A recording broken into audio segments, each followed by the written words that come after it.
Sebelum kita memulai ibadah, mari bersama-sama kita berkatakan dengan iman Mazmur 91 sebagai doa kita. Dalam lindungan Allah, orang yang duduk dalam lindungan yang maha tinggi dan bermalam dalam naungan yang maha kuasa akan berkata kepada Tuhan, tempat perlindunganku dan kubu pertahananku, Allahku yang kupercayai. Sungguh, dialah yang akan melepaskan engkau dari jerat penangkap burung, dari penyakit sampar yang busuk. Dengan kepaknya, ia akan menudungi engkau. Di bawah sayapnya, engkau akan berlindung. Kesetiaannya ialah perisai dan pagar tembok. Engkau tak usah takut terhadap kedahsyatan malam, terhadap panah yang terbang di waktu siang, terhadap penyakit sampar yang berjalan di dalam gelap, terhadap penyakit menular yang mengamuk di waktu petang. Walau 1.000 orang rebah di sisimu dan 10.000 di sebelah kananmu, tetapi itu tidak akan menimpamu. Engkau hanya menontonnya dengan matamu sendiri dan melihat pembalasan terhadap orang-orang fasik. Sebab Tuhan ialah tempat perlindunganmu, yang maha tinggi telah kau buat tempat perteduhanmu. Malapetaka tidak akan menimpa kamu, dan tulah tidak akan mendekat kepada kemahmu.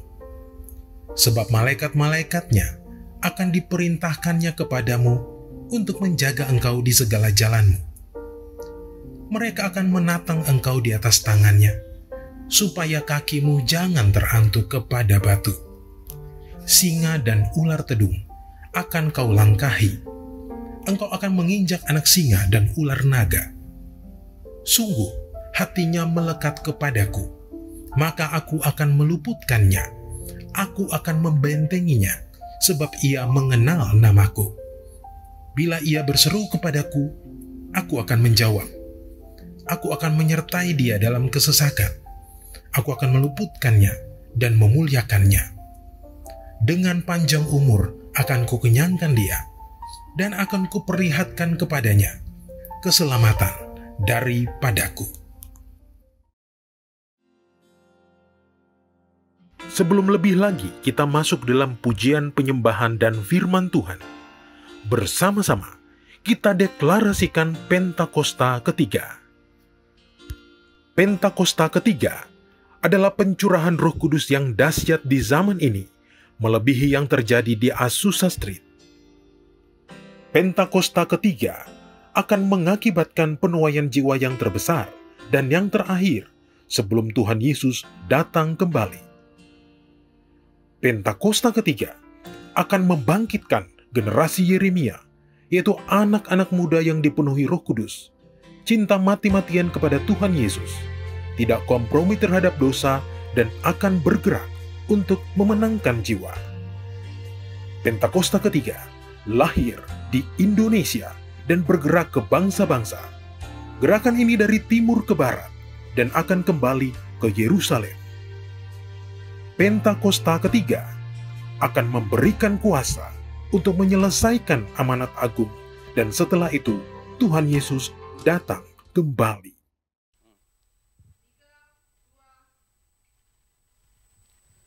Baik Bapak Ibu Saudara, kita akan berdoa terlebih dahulu. Kita satukan hati, kita arahkan semua keinginan kita kepada Tuhan. Bapa di surga, terima kasih buat hari ini. Terima kasih kami boleh beribadah bersama-sama. Terima kasih untuk keamanan bangsa kami, bangsa Indonesia. Kami berdoa untuk bangsa kami Indonesia Tuhan, biarlah bangsa kami diberkati, bangsa kami diurapi oleh Tuhan, karena bangsa kami menjadi bagian rencana Tuhan di akhir zaman. Kami berdoa Tuhan bangsa Indonesia keluar dari setiap masalah. Kami berdoa keluar dari masalah COVID-19. Bahkan kami berdoa bangsa Indonesia boleh keluar untuk menang Tuhan menghadapi semua efek COVID-19 termasuk resesi ekonomi Tuhan. Bapak, terima kasih untuk pemimpin bangsa kami. Kami berdoa untuk Bapak Presiden kami dan Wakil Presiden Tuhan, diberkati dan berikan kekuatan khusus buat mereka Tuhan untuk memimpin bangsa ini dan berpihak kepada orang banyak rakyat di bangsa ini Tuhan. Kami juga berdoa Tuhan untuk seluruh menteri Tuhan, Kami berdoa untuk kepala-kepala daerah Tuhan. Mereka semua diberkati dan diurapi oleh Tuhan. Biar boleh menjalankan tugas mereka dengan baik. Biar mereka menjalankan tugas mereka sesuai dengan apa yang menjadi sumpah mereka Tuhan. Terima kasih Tuhan, kami berdoa untuk Pentakosta ketiga.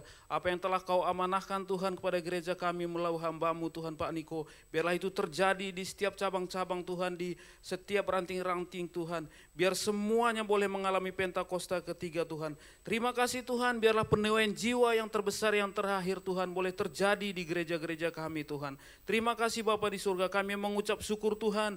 Biarlah gereja-Mu, jemaat-Mu bangkit Tuhan. Dan juga generasi Yeremia boleh bangkit Tuhan untuk menyelesaikan amanat agung Tuhan di era Pentakosta ketiga ini. Terima kasih Tuhan, kami juga berdoa Tuhan untuk pemimpin-pemimpin rohani kami Tuhan. Kami berdoa untuk Pak Niko Tuhan, berkati beliau, urapi beliau, berikan pengurapan khusus Tuhan. Biar dia boleh menjalankan tugasnya Tuhan dengan sempurna dan baik oleh karena pengurapan Tuhan. Apa yang Tuhan inginkan, apa yang Tuhan percayakan kepada beliau Tuhan, berikan kemampuan untuk menjalankannya Tuhan. Dan kami juga berdoa untuk keempat wakilnya Tuhan, biar keempat wakil boleh menopang Tuhan semua tugas-tugas Pak Niko Tuhan. Berkati keempat wakilnya, berikan pengurapan, berikan kesehatan Tuhan, bahkan sampai keluarga-keluarga mereka Tuhan jagai dan lindungi Tuhan. Terima kasih Tuhan. Kami mengucap syukur juga Tuhan untuk karyawan kami Tuhan, Pak Yohanes Raja Gugu Tuhan, berkati karyawan kami Tuhan, berkati dengan melimpah, berikan pengurapan Tuhan, hikmat pengertian Tuhan untuk memimpin rayon satu Gea Tuhan. Kami berdoa dalam nama Yesus Kristus, biarlah semua kehendak hati Tuhan, biarlah semua kerinduan hati Tuhan boleh dicurahkan melalui beliau Tuhan, bahkan sampai ke seluruh gembala cabang Tuhan dan ranting, boleh mendapatkan hal yang sama, boleh sehati Tuhan untuk menopang karyawan kami Tuhan. Berkati semua keluarga, istri dan anak-anak, suami semuanya Tuhan, biar mereka boleh terlindungi, terjagai dalam kesehatan dan kekuatan daripada Tuhan untuk menjalankan tugas-tugas yang Kau emban kepada mereka Tuhan. Terima kasih Bapa di surga, kami mengucap syukur Tuhan untuk semua jemaat di rayon 1G Tuhan. Biarlah semua jemaat boleh bangkit Tuhan, tidak ada yang suam-suam, bahkan jemaat semakin rindu lebih dekat dengan Tuhan untuk menyelesaikan semua panggilan Tuhan. Seluruh jemaat dilindungi oleh kuasa Tuhan, semua jemaat boleh diberkati oleh Tuhan, semua keperluan, semua apapun yang dibutuhkan Tuhan sediakan bagi mereka Tuhan. Terima kasih Tuhan, biar jemaat Tuhan juga di rayon 1G boleh semuanya menyelesaikan amanat agung Tuhan. Bapa di surga, kami mengucap syukur Tuhan. Terima kasih Tuhan, kami berdoa Tuhan untuk ibadah ini Tuhan. Kami juga berdoa khusus yang menyaksikan ibadah ini secara online Tuhan. Mereka juga mendapatkan berkat yang sama dan pengurapan yang sama Tuhan. Di dalam nama Tuhan Yesus Kristus, mujizat kesembuhan, mujizat keluar dari masalah terjadi Tuhan. Dan semuanya tidak akan sama Tuhan ketika mengikuti ibadah ini Tuhan di dalam nama Yesus. Dan setiap jiwa yang belum mengenal Tuhan, setiap jiwa yang belum lahir baru Tuhan, di ibadah kami Tuhan, biarlah mereka hari ini, saat ini juga boleh mengalami Tuhan. Mereka boleh dilahirkan kembali, mereka boleh menjadikan Engkau Tuhan dan juru selamat mereka Tuhan. Dan mereka boleh semuanya diselamatkan, bukan cuma mereka, bahkan sampai keluarga-keluarga mereka boleh diselamatkan oleh darah Tuhan. Karena itulah keinginan Tuhan di akhir zaman ini. Terima kasih Tuhan, kami semua yang mengikuti ibadah ini, Tuhan jamah dan Tuhan lawat. Biar kami bukan cuma mengikuti ibadah yang rutin, tapi kami sungguh merindukan Tuhan. Terima kasih Tuhan, ini doa kami Tuhan, dan kami siap masuk Tuhan dalam pujian, penyembahan dan ibadah lebih dalam lagi. Bahkan ketika kami memberikan persembahan, biarlah persembahan kami boleh menjadi dupa yang harum di hadapan Tuhan. Terima kasih Tuhan, kami siap masuk ibadah ini lebih dalam lagi hanya di dalam nama Tuhan Yesus Kristus, Tuhan kami, juru selamat kami yang ajaib. Terima kasih Tuhan, ini doa kami. Semua yang percaya sama-sama kita katakan amin. Mari beri kemuliaan pada Tuhan. Shalom Bapak Ibu yang dikasih Tuhan Yesus. Selamat hari Minggu, selamat datang di rumah Tuhan. Kita bersyukur kalau minggu ini kita ada bersama-sama untuk memuji menyembah Tuhan. Semua karena kebaikan Tuhan. Mari kita katakan, Yesus, aku percaya kalau akan ada pemulihan, akan ada kesembuhan di dalam setiap pujian-pujian kita hari ini. Haleluya.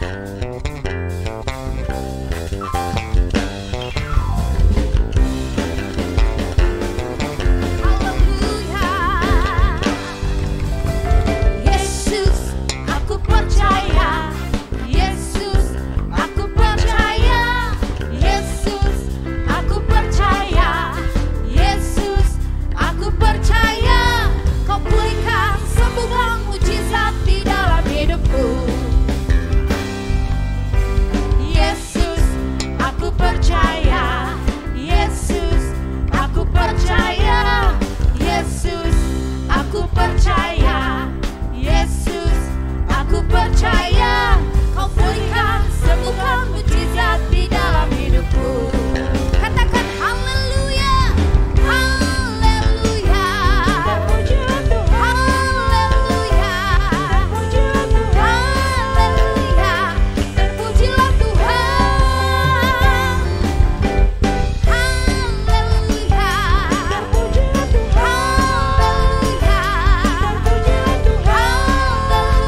bagimu Tuhan. Haleluya. Shalom saudara, pada tahun 2013, Gembala kita, Pendeta Dr. Insinyur Nikonyo Traharjo, telah mendeklarasikan bahwa Pentakosta ketiga sudah dimulai. Secara konsisten sampai hari ini, beliau mengatakan bahwa Pentakosta ketiga sedang terjadi. Namun, di sisi lain, beliau juga mengatakan bahwa kita sedang menantikan pencurahan Roh Kudus besar-besaran dari Pentakosta ketiga yang dahsyat. Jadi, apakah Pentakosta ketiga itu sedang terjadi atau akan terjadi? Untuk memahami hal ini secara alkitabiah, kita bisa membandingkannya dengan apa yang dituliskan di Alkitab mengenai kerajaan Allah. Pertama, kita bisa melihat dalam perikop Yesus dan Beelzebul di Matius 12 ayat 22-37. Ketika Tuhan Yesus mengusir setan dari seorang yang buta dan tuli dengan kuasa Roh Allah, Ia berkata bahwa kerajaan Allah sesungguhnya sudah datang. Demikian juga di bagian lain ketika Tuhan Yesus ditanya oleh orang-orang Farisi mengenai kapan kerajaan Allah yang akan datang, Ia menjawab, sesungguhnya kerajaan Allah ada di antara kamu. Tentunya, di mana sang raja ada, baik secara fisik maupun di dalam Roh Kudus, di situ kerajaannya dinyatakan. Yang kedua dalam perikop kedatangan anak manusia, di Lukas 21 ayat 25-38, dituliskan mengenai Tuhan Yesus memberitahukan apa saja tanda-tanda kedatangannya kembali. Akan ada tanda-tanda di langit dan di bumi yang membuat bangsa-bangsa dan banyak orang ketakutan. Kemudian Yesus berkata, jika kamu melihat hal-hal itu terjadi, ketahuilah bahwa kerajaan Allah sudah dekat. Dan apabila kerajaan Allah sudah dekat, pada saat menjelang kedatangannya kembali, tentunya pada waktu Yesus mengucapkan perkataan itu 2000 tahun yang lalu, kerajaan Allah baru akan datang. Kerajaan Allah yang akan datang ini berbicara tentang kerajaan Allah yang dinyatakan dalam seluruh kepenuhannya. Dan di saat inilah Yesus betul-betul hadir sebagai Raja segala Raja dan Tuan di atas segala Tuan. Dari dua pengertian itu, kita dapat berkata bahwa kerajaan Allah sudah datang karena Tuhan Yesus telah datang yang pertama kalinya. Namun, kita juga dapat berkata bahwa kerajaan Allah yang dinyatakan dalam seluruh kepenuhannya baru akan hadir saat Tuhan Yesus datang kembali. Dan dari sini, kita memahami bahwa kerajaan Allah bukanlah kejadian satu kali saja, melainkan suatu proses yang berlangsung dalam rentang waktu dan dalam intensitas yang semakin kuat. Pemahaman ini sangat penting bagi kita untuk memahami Pentakosta ketiga. Jadi, kembali ke pokok pembahasan kita, apakah Pentakosta ketiga sudah datang atau akan datang? Kegerakan Pentakosta ketiga dideklarasikan kembali di Indonesia pada tahun 2018 di hadapan banyak bangsa yang hadir dan berkumpul dalam unity dan kesatuan hati. Haus untuk melihat kegerakan Tuhan yang dahsyat. Peneguhan dan konfirmasi demi konfirmasi juga telah diberikan oleh banyak hamba Tuhan maupun institusi internasional.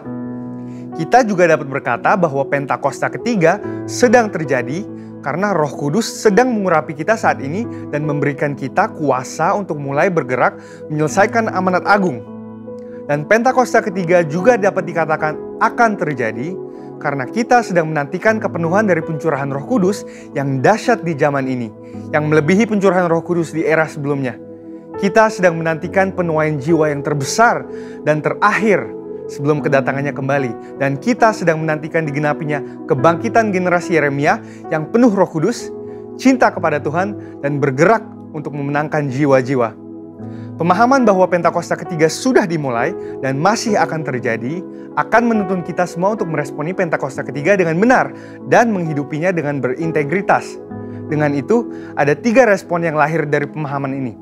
Pertama, karena Pentakosta ketiga sudah dimulai, maka kita harus menjalani hidup kita dengan kesadaran akan identitas kita sebagai seorang utusan Pentakosta ketiga seperti yang dikatakan di Kisah Para Rasul 1 ayat 8. Kedua, karena Pentakosta ketiga sedang terjadi, kita tidak menunggu secara pasif dan menjalani kehidupan seadanya, melainkan kita harus meminta dan mengalami kepenuhan Roh Kudus dan kuasa pemberdayaannya supaya kemuliaannya dinyatakan atas seluruh bumi. Ketiga, Pentakosta ketiga masih akan digenapi dengan sempurna. Oleh karena itu, kita harus tetap berdoa, tetap fokus, dan mengerang kepada Tuhan, supaya terjadi kegenapan yang sepenuhnya dari semua janji-janjinya. Dan biarlah, seperti Yesaya 40 ayat 31, kita menjadi orang-orang yang menanti-nantikan Tuhan, yang mendapat kekuatan baru, seumpama Raja Wali yang naik terbang dengan kekuatan sayapnya. Kita akan berlari dan tidak akan menjadi lesu. Kita akan berjalan dan tidak menjadi lelah. Karena harapan yang ada di hati kita dan karena mata kita yang senantiasa tertuju kepada Tuhan yang tidak akan pernah meninggalkan kita. Amin. Saudara, untuk penjelasan lebih lengkapnya dari tim teologi kami, silahkan buka link yang ada di atas atau scan QR Code yang tersedia. Dan Tuhan Yesus memberkati.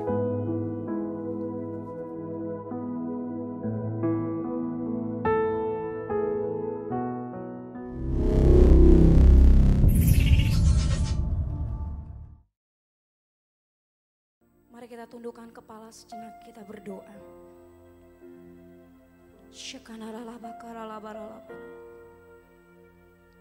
Tuhan, kami mau siapkan hati mendengar firman-Mu, Tuhan.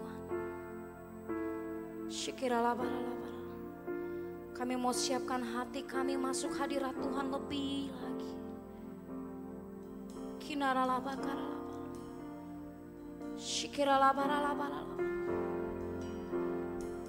Kami percaya Tuhan, jika hari-hari ini keadaan mungkin kurang baik, jika hari-hari ini kami melewati padang gurun, kami percaya semua untuk mendatangkan kebaikan bagi setiap kami, Tuhan. Terima kasih, terima kasih. Kami bersyukur, Tuhan. Terima kasih, terima kasih. Terima kasih, Tuhan Yesus. Tiada pernah ku ragukan kasih setiamu, ya Tuhan. Setiap waktu dalam hidupku tak pernah Kau tinggalkan. Meski langit tampak suram, awan gelap pun menghadap, hadapi badai, lewati gelombang, tak pernah Kau tinggalkan diriku.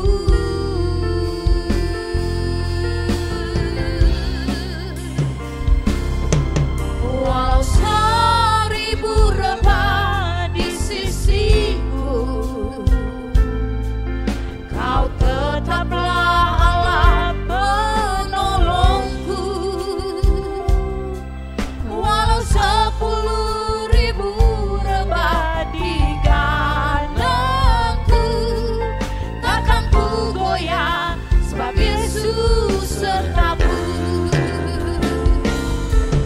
Walau 1000 rebah di sisiku, Kau tetaplah Allah penolongku.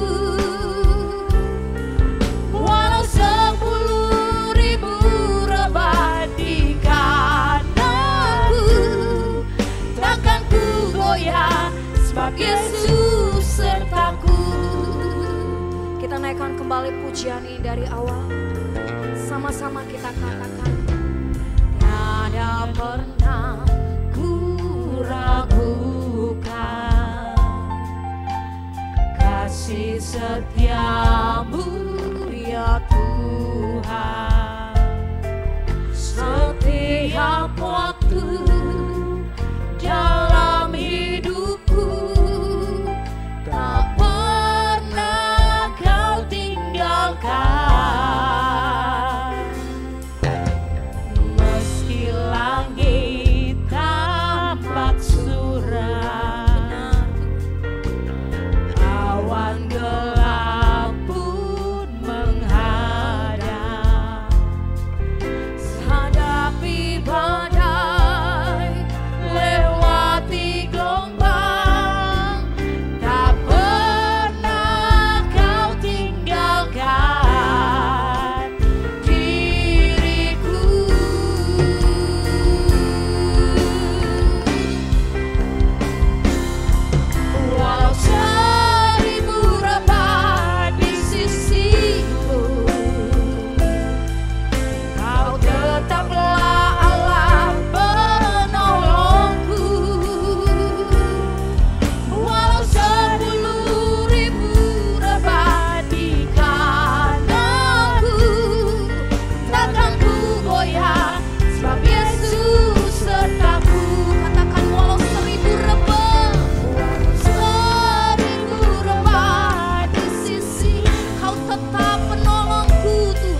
1000 rebah Tuhan, walau 1000 rebah di sisiku, Kau tetaplah Allah penolongku. Walau 10.000 rebah di kananku, takkan ku goyah, sebab Yesus sertaku. Sekali lagi di pernyataan iman kami Tuhan, walau 1000 rebah di sisiku, kami percaya Tuhan, Kau tetaplah. Kami percaya Tuhan tidak akan pernah meninggalkan kami. Walau 10.000 rebah di kananku, takkan ku goyah, sebab Yesus sertaku. Takkan ku goyah, takkan ku goyah, sebab Yesus sertaku. Takkan ku goyah, takkan ku goyah, sebab Yesus sertaku.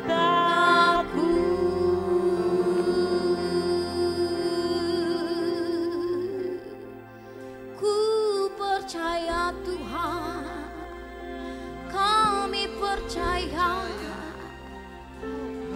kami percaya janji-Mu, janji-Mu ya dan amin. Rancangan-Mu yang terbaik dalam hidup kami. Kami percaya Tuhan, perlindungan-Mu yang sempurna, kasih setia-Mu dalam hidup kami. Kami percaya, kami percaya, kami percaya Tuhan. Mari setiap jemaat Tuhan, mari naikkan syukur-Mu di hadapan Tuhan. Mari katakan sama Tuhan, aku percaya apapun yang terjadi, aku percaya Tuhan tidak akan pernah meninggalkanku. Mari mulai berdoa, berdoa. Mari mulai naikkan syukur-Mu.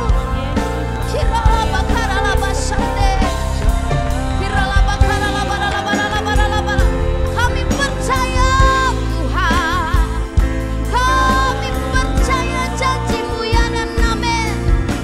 Kami percaya rancangan-Mu yang terbaik.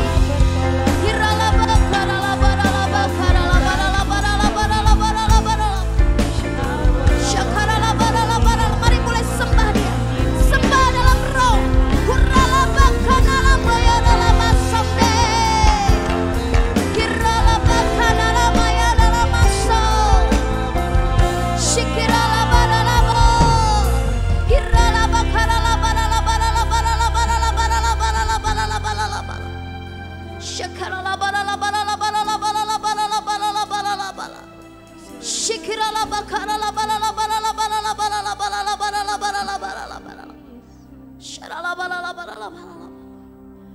Tuhanku percaya.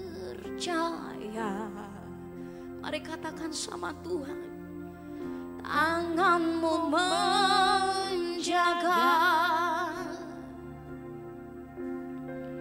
yang berharap kepadamu, takkan Kau biarkan. Tuhanku percaya, yes Lord, janji-Mu setia.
Shalom saudara-saudara sekalian, kita satukan hati, kita berdoa terlebih dahulu.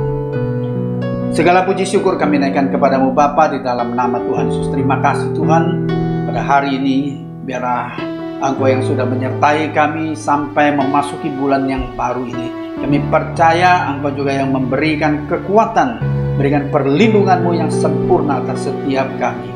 Dan sebentar Tuhan, kami akan mendengarkan sebagian kecil daripada firman-Mu. Urapi lidah bibir hamba-Mu dan biar pengurapan-Mu turun atas hamba-Mu, supaya setiap perkataan yang keluar melalui lidah bibir hamba-Mu sesuai dengan apa yang Tuhan mau. Nah, hamba-Mu percaya setiap firman yang ditaburkan pada hari ini tidak pernah akan kembali dengan sia-sia. Kami percaya firman itu akan melakukan segala kehendak-Mu. Terima kasih Bapa, hanya di dalam nama Tuhan Yesus kami sudah berdoa dan mengucap syukur. Haleluya. Kita yang siap mendengarkan firman Tuhan, katakan bersama-sama, amin. Baik saudara, kita masuk di dalam khotbah dengan tema banyak tetapi sedikit. Nah, ini sesuatu yang kontradiksi saudara ya. Kalau banyak harusnya banyak, kalau sedikit harusnya sedikit, tetapi di sini banyak tetapi sedikit. Nah, fokus kebanyakan orang selama pandemi ada dua hal yang saya perhatikan. Secara mayoritas menjaga imun, dan yang kedua menjaga aman. Nah, menjaga imun dengan menjaga tubuh supaya sehat dengan cara makan yang baik, dengan vitamin, dengan suplemen, dengan olahraga, dengan berjemur bahkan, dan juga dengan istirahat yang cukup. Nah, yang kedua jaga aman. Artinya saudara, pertama adalah protokol kesehatan. Jaga jarak, jauhi kerumunan, jaga kebersihan, ya, cuci tangan, pakai masker, bahkan sekarang maskernya double. Dan bahkan vaksin saudara, vaksin sudah 2 kali, ini akan lanjut dengan vaksin yang ketiga saudara. Nah, semuanya sepertinya sudah kita banyak lakukan, tetapi masih sedikit, masih kurang ya. Maka itu kita katakan banyak tetapi sedikit. Nah, juga jaga aman di dalam hal keuangan. Hari-hari ini banyak masalah ya dengan ekonomi, banyak masalah dengan pekerjaan, dengan perdagangan. Saudara, jaga kita harus supaya aman pemasukan, dan juga jangan lupa jaga pengeluaran kita saudara. Nah, inilah fokus kebanyakan orang selama pandemi ini. Nah, jangan khawatir saudara pada virus corona ya. Virus corona tetap ada bersama-sama dengan saudara dan saya. Kita tidak tahu kapan ini akan selesai saudara. Kematian adalah kepastian bagi setiap manusia. Bukan soal usia, bukan soal kebugaran, bukan soal kekayaan, pangkat, jabatan dan sebagainya saudara. Ya, beberapa waktu yang lalu ada seorang tokoh yang begitu sehat, begitu kuat, masih muda, punya banyak uang saudara. Ya, pada saat dia terpapar COVID saudara, hampir-hampir nyawanya lewat saudara. Jadi itulah saya berkatakan saudara, bukan soal usia, bukan soal kebugaran, bukan soal kekayaan, bukan soal jabatan. Ya, kematian adalah kepastian bagi setiap manusia. Nah, di masa COVID apa yang dapat kita andalkan? Kesehatan, atau umur kita yang masih muda, atau keuangan kita punya banyak uang, atau jabatan, atau pangkat, atau gelar, atau relasi apapun saudara. Semua yang Anda miliki dan banggakan itu akan roboh dalam sekejap hanya karena virus yang sangat kecil dan tidak terlihat mata saudara. Nah saudara, kalau saudara sampai hari ini saudara dan saya masih diberikan kesempatan oleh Tuhan. Firman Tuhan di dalam Filipi 1 ayat 21 dikatakan, karena bagiku hidup adalah Kristus, mati adalah keuntungan. Nah saudara, kalau kita diberikan waktu oleh Tuhan, Pengkhotbah 12 ayat 1 katakan, ingatlah akan penciptamu pada masa mudamu, sebelum tiba hari-hari yang malang dan mendekat, tahun-tahun yang kau katakan tidak ada kesenangan bagiku di dalamnya. Nah saudara, di sini masa muda bukan berarti usia saudara. Tapi berarti waktu Tuhan berikan kesempatan, selama kita masih kuat, selama kita masih bisa bernafas, selama kita masih bisa bergerak, selama kita masih bisa mengingat-ingat, saudara, Tuhan katakan, ingatlah akan penciptamu. Saudara, apapun hari-hari ini, saudara, waktu begitu cepat berlalu, saudara. Mungkin hari ini bisa bertemu, besok belum tentu bisa bertemu, saudara. Nah, untuk itu saudara, kita lihat apa kata firman Tuhan. Dikatakan begini, saudara, di dalam Lukas 18 ayat 7. Aku berkata kepadamu, ia akan segera membenarkan, akan tetapi jika anak manusia itu datang, adakah ia mendapati iman di bumi? Nah, saudara, tadi kita sudah lihat bagaimana prioritas kebanyakan orang adalah bagaimana supaya dia menjaga imun, bagaimana dia menjaga aman. Tetapi banyak orang yang lupa harus menjaga iman, karena waktunya sudah semakin dekat. Dengan tanda-tanda seperti ini akan terjadi tidak lama lagi kedatangan Tuhan yang kedua di awan-awan. Nah, saudara, mungkin kita menjaga imun dengan latihan. Ya, orang hari-hari ini saya lihat begitu banyak orang ikut sepeda, saudara, ya, goes, saudara. Nah, firman Tuhan dikatakan begini, latihan badani terbatas gunanya, tetapi ibadah itu berguna dalam segala hal karena mengandung janji baik untuk hidup ini maupun hidup yang akan datang. Nah, saudara, di sini lebih jelas di dalam bahasa Inggrisnya dikatakan, for bodily exercise profit little, but godliness is profitable unto all things, having promise of the life that now is, and of that which is to come. Nah, saudara, godliness ini diartikan sebagai kesalehan. Jadi kalau secara fisik kita sehat, kita kuat, ya, itu terbatas gunanya. Tapi secara roh kita harus mempunyai roh yang kuat, dan itu akan berguna dalam segala hal, karena itu mengandung janji untuk hidup ini maupun hidup yang akan datang. Di saat kita punya roh yang kuat, kita akan mengatasi segala badai, segala apapun yang kita alami hari-hari ini. Kita boleh kuat di dalam roh, maka kita akan menggunakan otoritas dan kuasa Allah untuk kita membangun hidup kita. Kita boleh melewati badai yang hari-hari ini kita lalui ini. Nah, orang mencari obat juga di dalam sakit, saudara. Firman Tuhan Amsal 17 katakan, hati yang gembira adalah obat yang manjur, tetapi semangat yang patah mengeringkan tulang, saudara. Jadi bukan masalah vitamin, bukan masalah obat-obatan, saudara. Di saat hati kita gembira, karena kita percaya kita ada di dalam Tuhan, penuh damai sejahtera. Nah, saudara, banyak kita mempertahankan menjaga imun dengan obat-obatan, dengan vitamin. Nah, tapi saudara, yang terpenting adalah hati yang gembira adalah obat yang manjur. Seperti dikatakan oleh Amsal 17 ayat 22. Nah, saudara, banyak juga, saudara, hari-hari ini orang begitu mempertahankan aman dalam hal keuangan, saudara. Sehingga saudara bekerja pagi sampai malam, saudara. Nah, ini mengingatkan seperti kejadian di dalam bangsa Israel, saudara, yang diperbudak di Mesir. Di dalam Keluaran 1 ayat 8 sampai 16. Saya mau katakan, saudara, bangsa Israel diperbudak, mereka kerja rodi siang dan malam. Orang Israel kerja untuk siapa? Untuk Firaun. Mereka pergi pagi, pulang petang, pendapatan pas-pasan, hanya habis untuk makan. Mereka tidak punya apa-apa, saudara. Nah, banyak orang hari-hari ini juga bekerja seperti itu. Nah, saudara, saya mau katakan, jangan diperbudak dengan mengejar dunia ini, saudara.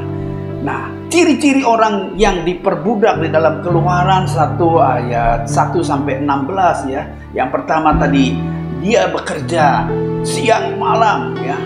Kerja rodi, dikejar target ya. Hasilnya buat siapa? Buat dunia.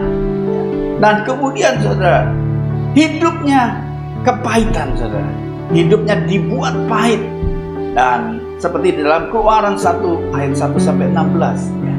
Dikatakan waktu Firaun menyuruh membunuh bayi-bayi di Israel, saudara. Nah, saudara, artinya mati muda, saudara. Nggak sempat bertumbuh, nggak sempat hidup panjang, saudara. Nah, saya mau katakan, saudara, supaya kita punya prinsip di dalam bekerja, ya, bukan berbalas-balasan, tetapi yang pertama, work hard, bekerjalah selagi hari siang, firman Tuhan katakan. Ini waktunya, kronosnya Tuhan. Yang kedua, work smart, bekerja untuk Tuhan, bukan untuk dunia. Ini berbicara kekekalan, eonos, saudara. Yang ketiga, work wise, waktu Tuhan, bukan waktu manusia. Jadi artinya, saudara, kita harus bijak. Ya, ada waktunya Tuhan, ada kairosnya Tuhan. Dan yang keempat, work wisdom, bekerja bukan untuk kutuk, saudara, tetapi berkat yang kita dapatkan. Nah, saudara, di dalam Mazmur 127 ayat 2 katakan, sia-sia kamu bangun pagi-pagi dan duduk sampai jauh malam dan makan roti yang diperoleh dengan susah payah, sebab ia memberikannya kepada yang dicintainya pada waktu tidur. Artinya, saudara, berbicara dia tenang, dia ada di dalam hadirat Tuhan, saudara. Orang yang ada di dalam hadirat Tuhan, orang yang ada di dalam perkenanan Tuhan, Tuhan memberikan berkat itu bagi setiap anak-anak yang dikasihi Tuhan, saudara-saudara. Nah, orang yang hidup fokus mengejar uang, itu ibarat, saudara, kalau ingat, seperti permainan monopoli, saudara. Mungkin saudara ada yang pernah bermain game atau permainan monopoli, saudara. Ya, di mana monopoli ini dibagikan uang, kemudian pada saat main, saudara, mereka mencari uang sebanyak-banyaknya, investasi sebanyak-banyaknya, ya. Di setiap tempat dia beli, di setiap lokasi dia bangun rumah, bangun hotel, saudara. Supaya apa? Waktu disewakan oleh pemain lawan, saudara, itu dapat uang lebih banyak, lebih banyak. Nah, apa yang terjadi setelah permainan selesai? Semua yang dimiliki tidak ada nilainya. Kembali permainan monopoli ini masuk ke dalam kotak, saudara. Uang yang saudara dapat, rumah ataupun hotel, semuanya masuk ke dalam kotak, tidak ada nilainya lagi. Nah, jadi saudara, hidup ini bukan mengejar dunia, saudara. Karena pada akhirnya, saudara, adalah kebinasaan, seperti dikatakan dalam Filipi 3 ayat 18 sampai 19 dikatakan. Karena seperti yang telah kerap kali kukatakan kepadamu, dan yang kunyatakan pula sekarang sambil menangis, banyak orang yang hidup sebagai seteru salib Kristus. Kesudahan mereka ialah kebinasaan. Tuhan mereka ialah perut mereka. Kemuliaan mereka ialah aib mereka. Pikiran mereka semata-mata tertuju kepada perkara duniawi. Nah, ini firman Tuhan mengatakan seperti ini, bahwa kesudahan mereka adalah kebinasaan. Nah, saudara, oleh karena itu, berjalanlah dengan Tuhan. Jangan berlari. Karena hidup itu adalah perjalanan, bukan pelarian. Nah, saudara, firman Tuhan di dalam Filipi 3 ayat 20 dikatakan, karena kewargaan kita adalah di dalam sorga. Dan dari situ juga kita akan menantikan Tuhan Yesus Kristus sebagai Juru Selamat. Nah, kita punya destiny yang jelas, saudara. bahwa kita bukan warga dunia, tapi kewargaan kita adalah di dalam sorga. Nah saudara, kembali saudara dengan topik banyak tapi sedikit. Nah, firman Tuhan dalam Matius 22 katakan, "For many are called, but few are chosen." Banyak yang dipanggil, tetapi sedikit yang terpilih. Nah saudara, artinya saudara, untuk mendapatkan kekekalan bukan sesuatu yang mudah, bukan sesuatu yang murahan saudara. Tuhan memberikan kesempatan buat setiap orang untuk datang kepada Tuhan. Karena Yohanes 3 ayat 16 dikatakan, karena begitu besar kasihnya akan dunia ini saudara, sehingga dia merelakan anak yang tunggal. Nah saudara, Yesus mati di kayu salib supaya menyelamatkan seluruh umat manusia. Tetapi saudara, apa yang terjadi? Dikatakan banyak yang terpanggil, tapi sedikit yang terpilih saudara. Nah begitu juga saudara kisah daripada bangsa Israel. Sewaktu mereka keluar dari Mesir, dari perbudakan, dikatakan begini, banyak yang dimerdekakan, tetapi sedikit yang merdeka. Kok bisa? Ya.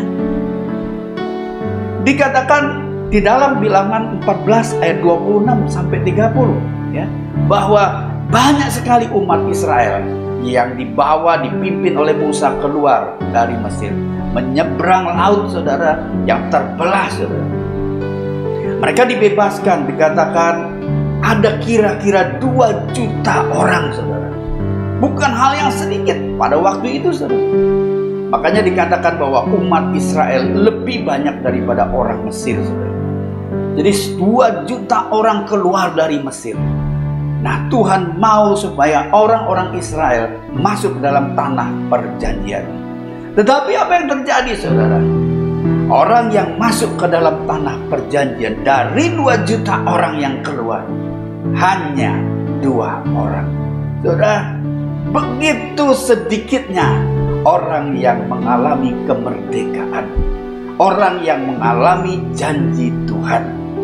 Nah, oleh karena itu saudara, kita harus terus mengejar ya apa yang Tuhan mau.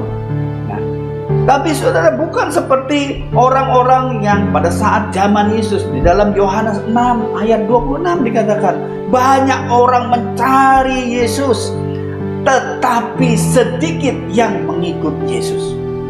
Kenapa?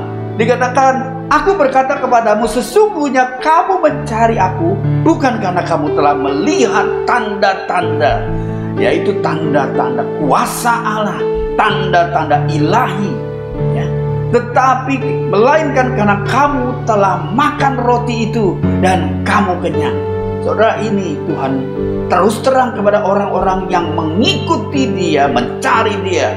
Sepertinya orang membutuhkan Dia, tapi faktanya orang hanya membutuhkan karena Dia dapat memberikan berkat, Dia dapat memberikan makan buat orang-orang begitu banyak pada waktu itu saudara. Jadi saudara, demikian juga saudara dan saya. Kita cari Tuhan buat apa? Kita beribadah buat apa saudara?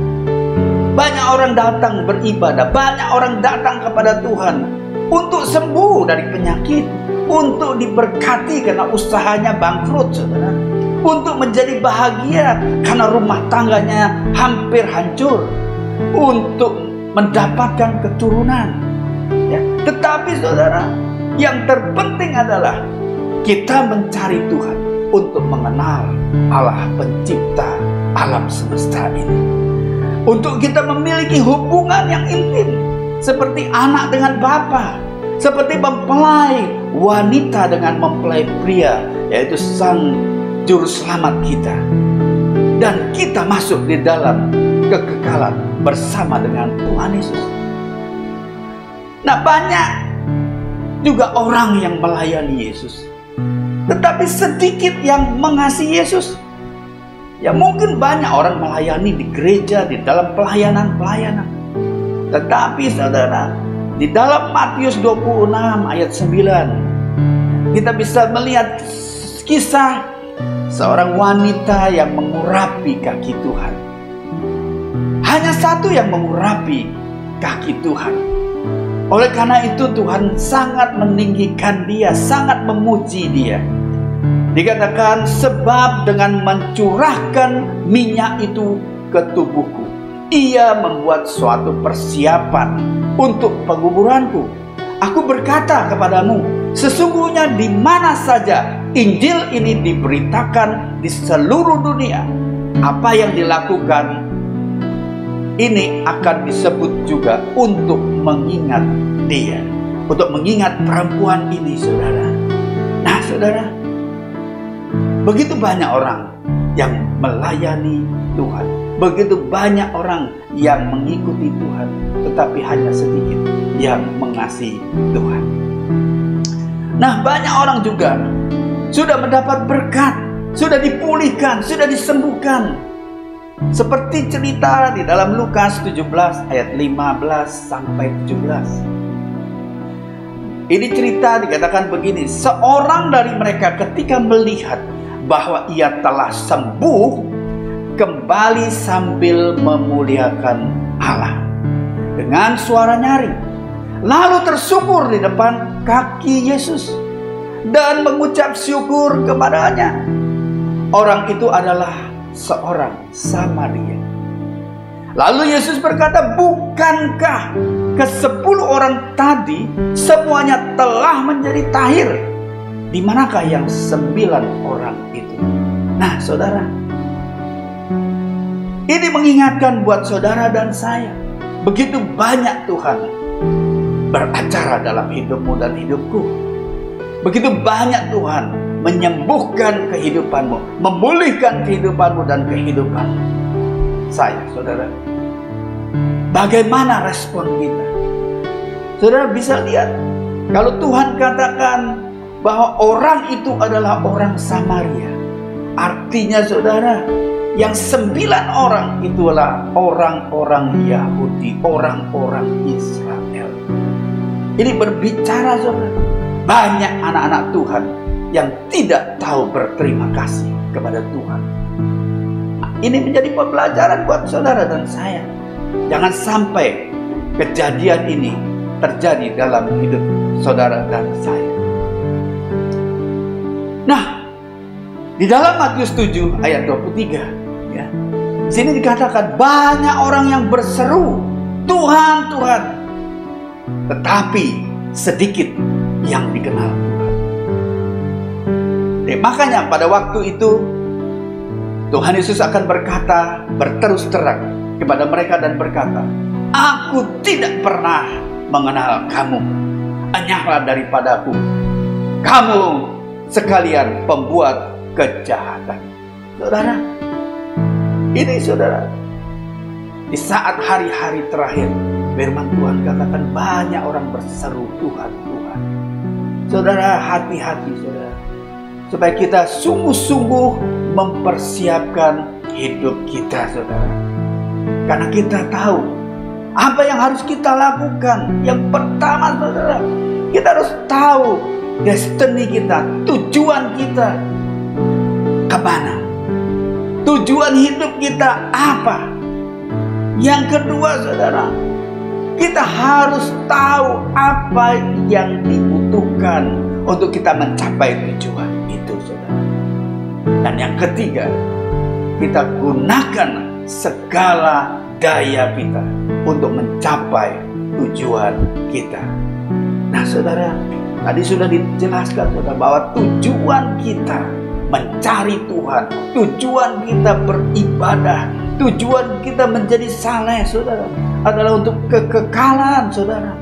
Untuk kita hidup bersama dengan Tuhan. Tujuan kita selama masih di dunia adalah untuk menjadi alat Tuhan, mempermuliakan nama Tuhan Yesus. Nah, saudara, begitu banyak orang yang memulai start, tetapi sedikit yang mencapai garis akhir. Saudara bisa lihat di pertandingan-pertandingan lari, di pertandingan-pertandingan maraton, saudara, ya. Begitu banyak yang start. Tapi begitu sampai finish, saudara, sangat-sangat sedikit. Apalagi kalau dikasih time limit, waktu yang terbatas, akan sangat sedikit yang mencapai garis akhir. Nah saudara, di dalam 2 Timotius 4 ayat 7 Rasul Paulus katakan kepada Timotius, aku telah mengakhiri pertandingan yang baik, aku telah mencapai garis akhir, dan aku telah memelihara iman. Nah itulah saudara, waktu hari-hari ini di dalam pandemi yang sangat-sangat terbatas waktu kita, sangat-sangat kita punya waktu untuk sungguh-sungguh mendekat kepada Tuhan saudara, supaya kita mempersiapkan, supaya kita boleh mengakhiri pertandingan yang baik dan mencapai garis akhir, dan telah memelihara iman. Karena waktu Tuhan Yesus datang kedua kali di awan-awan, Tuhan juga katakan, adakah iman di bumi? Saudara, itu yang terjadi hari-hari ini. Persiapkan dirimu untuk kita terus membangun roh kita, membangun iman kita. Bukan sekedar kita menjaga imun kita, bukan sekedar kita menjaga aman ya dengan prokes, dengan menjaga keuangan, tetapi juga yang terutama kita harus menjaga iman kita semuanya. Baik saudara-saudara, kita akan mengakhiri ibadah kita pada hari ini. Kita satukan hati, kita berdoa. Bapa, sungguh kami mengucap syukur dan terima kasih Tuhan, kalau pada hari ini kami sudah boleh mendengarkan sebagian kecil daripada firman-Mu. Kami boleh mendapatkan perjamuan kudus, dan bahkan kami boleh mendapatkan pemulihan, kesembuhan. Kami percaya Tuhan, Engkau yang begitu luar biasa buat kami Tuhan. Engkau memberkati setiap anak-anak-Mu pada hari ini. Terima kasih Bapa, terima kasih Tuhan. Kami juga sudah boleh memberikan yang terbaik Tuhan. Kami sudah boleh mengembalikan persepuluhan yang adalah milik-Mu Tuhan. Terima kasih Tuhan, Engkau berkati setiap tangan-tangan yang sudah memberikannya. Tuhan, lipat gandakan berkat-berkat-Mu Tuhan. Buka jalan-jalan-Mu Tuhan, supaya berkat-berkat terbuka di dalam nama Tuhan Yesus. Terima kasih, yang sakit Tuhan jamah pulihkan, sembuhkan. Yang punya masalah Tuhan berikan jalan keluar. Tuhan, yang berbeban berat Tuhan angkat segala beban berat anak-anak-Mu Tuhan. Terima kasih Bapa, terima kasih Tuhan. Kami juga berdoa Tuhan buat gembala pembina kami juga Tuhan. Engkau berkati untuk Bapak Pendeta Dr. Insinyur Niko Nyoto Raharjo Tuhan, dan keluarga besarnya. Berikan penyertaan-Mu, perlindungan Tuhan yang sempurna. Juga keempat wakil gembala pembina kami Tuhan, Engkau yang memberkati, melindungi setiap mereka. Terima kasih Tuhan, biar Engkau tuntun terus, biar visi misi yang baru Tuhan. Curahkan Tuhan hikmat pengurapan di dalam pemimpin daripada gereja-Mu ini Tuhan. Dan Tuhan, berikan Tuhan tuntunan-Mu lebih dan lebih lagi. Terima kasih Bapa. Kami berdoa juga Tuhan untuk bangsa dan negara kami Indonesia. Tuhan, kami berdoa biarlah bangsa ini segera keluar daripada pandemi dan resesi ini. Tuhan, kami berdoa Tuhan biarlah bangsa ini boleh keluar dari setiap permasalahan-permasalahan yang besar atas bangsa ini. Permasalahan radikalisme, terorisme, permasalahan daripada intoleran, permasalahan hukum, permasalahan narkoba, korupsi, semuanya Tuhan. Tuhan, curahkan hikmat yang luar biasa buat presiden kami, Presiden Jokowi. Tuhan, kami menyerahkan hamba-Mu ini ke dalam tangan-Mu. Curahkan hikmat yang daripada-Mu Tuhan, sehingga boleh mengatur bangsa yang besar ini. Terima kasih Tuhan, berikan roh takut akan Tuhan ada padanya. Juga seluruh pejabat-pejabat pemerintahan yang ada. Tuhan, berkati TNI Polri, berikan mereka menjadi solid menjaga kesatuan bangsa ini, keamanan bangsa ini. Terima kasih Tuhan, kami serahkan seluruh aparat pemerintah dari pusat sampai ke daerah Tuhan, hanya ke dalam tangan-Mu. Terima kasih Bapa, terima kasih Tuhan. Sebentar kami akan berpisah daripada ibadah online, baik yang di rumah maupun di tempat ini Tuhan. Kami percaya Engkau yang menyertai, Engkau yang memberkati setiap anak-anak-Mu. Mari kita angkat tangan kita. Arahkan hati kita kepada Tuhan. Saudara-saudara yang dikasihi Tuhan Yesus, terimalah berkat, kasih karunia, damai sejahtera, sukacita, kesehatan, kekuatan, pemulihan, kesembuhan dari Allah Bapa kita di dalam Putranya yang tunggal kekasih kita, Tuhan kita Yesus Kristus. Dengan penyertaan, perlindungan, penghiburan, kuasa, otoritas, hikmat, pengurapan, persekutuan yang manis dengan Roh Kudus boleh menyertai saudara-saudara sekalian, mulai pada hari ini sampai Maranatha, Tuhan Yesus datang kedua kali di akhir bermain, menjemput kita semuanya, bahkan sampai kekal selama-lamanya. Kita yang percaya dan sangat diberkati karena bersama-sama. Amin. Selamat hari Minggu, selamat memasuki bulan yang baru. Tuhan Yesus memberkati.